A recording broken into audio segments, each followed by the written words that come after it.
नमस्कार दोस्तों, आज की वीडियो में हम बात करेंगे महाकुंभ 2025 की, जहां हम आपको भारतीय संस्कृति, धर्म और आध्यात्म के छुपे हुए रहस्यों से रूबरू कराएंगे। क्या आप तैयार हैं इस अद्भुत यात्रा के लिए? लेकिन रुको, क्या आप जानते हैं कि इस आयोजन में छुपे हैं स्वयं भगवान श्री कृष्ण के बताए हुए अनमोल उपदेश?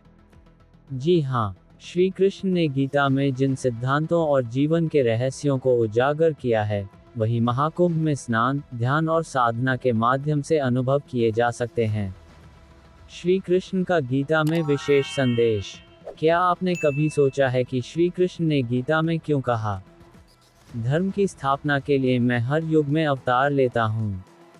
महाकुंभ वह स्थान है जहाँ धर्म और अध्यात्म का साक्षात अनुभव होता है।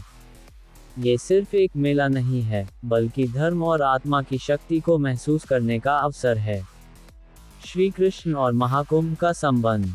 दोस्तों, महाकुंभ के पीछे छुपे रहस्य को समझने के लिए हमें श्रीमद् भगवद गीता के कुछ महत्वपूर्ण श्लोकों को समझना होगा। श्री कृष्ण ने कहा, सर्वधर्मान परित्यज्य मामेकम शरणं व्रज, यानी सभी धर्मों को छोड़कर मेरी शरण में आओ, मैं तुम्हें सभी पापों से मुक्त कर दूंगा। महाकुंभ में स्नान और ध्यान करते समय यही शरणागति का अनुभव होता है।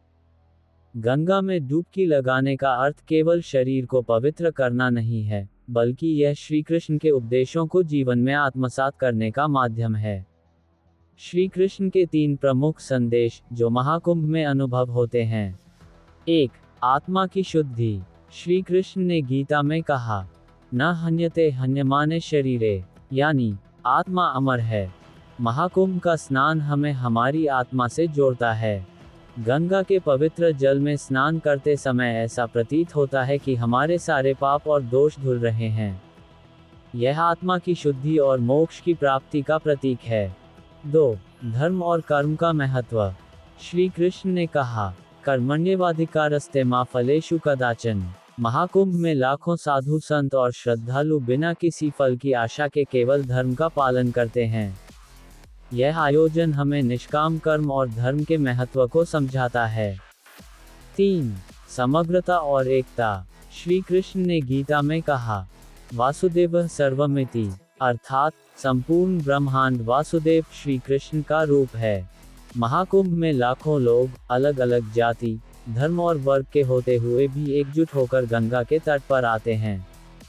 यह आयोजन हमें समग्रता और विश्व बंधुत्व का साक्षात्कार कराता है। 2025 के महाकुंभ में श्री कृष्ण का संदेश।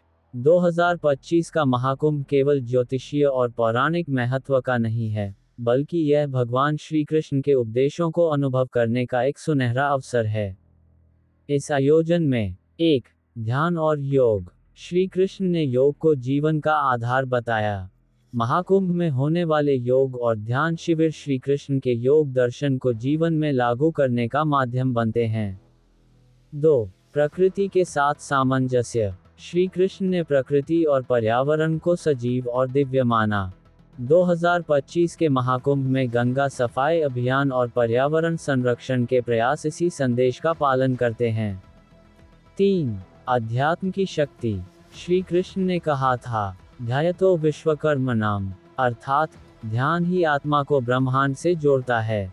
महाकुंभ में साधना और ध्यान से व्यक्ति अपनी आत्मा को परमात्मा से जोड़ने का अनुभव करता है। महाकुंभ में स्नान। श्री कृष्ण के दृष्टिकोण से महाकुंभ में स्नान करना सिर्फ धार्मिक क्रिया नहीं है, बल्कि श्री कृष्ण के उस दिव्य संदेश का पालन है, जिसमें उन्होंने कहा, यदा यदा हि धर्मस्य ग्लानिर्भवति भारत, यानी जब जब धर्म की हानि होती है, तब तब हमें धर्म के मार्ग पर लौटना चाहिए। गंगा में स्नान धर्म और आध्यात्मिक शुद्धि का माध्यम है। ये स्नान श्री कृष्ण के उपदेशों को याद दिलाता है कि आत्मा की शुद्धि और मोक्ष के लिए धर्म का पालन आवश्यक है। क्या आप 2025 के महाकुंभ में जाने के लिए तैयार हैं? अगर हाँ, तो इस बार के महाकुंभ को केवल धार्मिक यात्रा नहीं, बल्कि श्री कृष्ण के संदेशों को समझने और जीवन में उतारने का अवसर बनाएं। तो दोस्तों, इस वीडियो को लाइक जरूर करें, अपने दोस्तों के साथ शेयर करें और कमेंट में बताएं श्री कृष्ण का कौन सा उपदेश आपके दिल को सबसे ज्यादा छूता है। चैनल को सब्सक्राइब करना न भूलें और जुड़े रहिए हमारे साथ ऐसी ही अद्भुत और रोचक जानकारियों के लिए।